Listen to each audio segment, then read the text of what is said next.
Alors,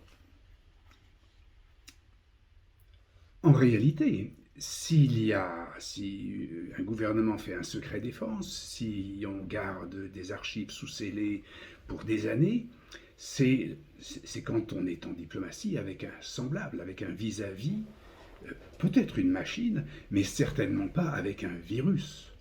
Je ne fais pas de secret parce que ma table pourrait m'entendre.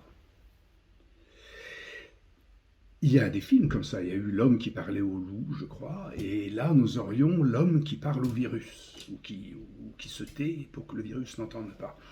Et nous sommes donc nettement, objectivement, rationnellement devant un délire que Martin Vonner a pu appeler paraphrénique, qu'on peut aussi consulter dans le cadre d'une mélancolie délirante avec des interdictions de se soigner, des précipitations vers le chaos, enfin des choses comme ça. Alors, ou bien donc nous sommes devant un délire, et à ce moment-là c'est une possibilité, l'Assemblée, les représentants du peuple, voire le peuple, doivent demander un examen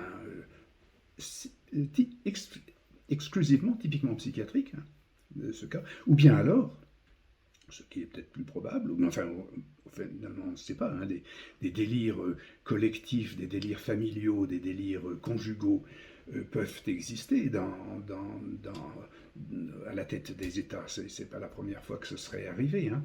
Mais si ce n'est pas, si cette éventualité est éliminée ou repoussée, eh bien, c'est que en fait, le président est en guerre avec un semblable, avec une autre nation. Notre nation est en guerre avec une autre nation. Alors, pour cacher un peuple en guerre, pour lui cacher son ennemi,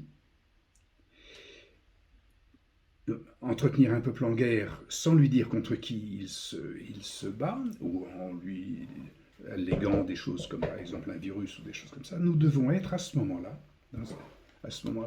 sous un régime de barbarie féodale. Et c'est aussi quelque chose de très historique, de très simple à considérer et donc à politiquement aborder et soigner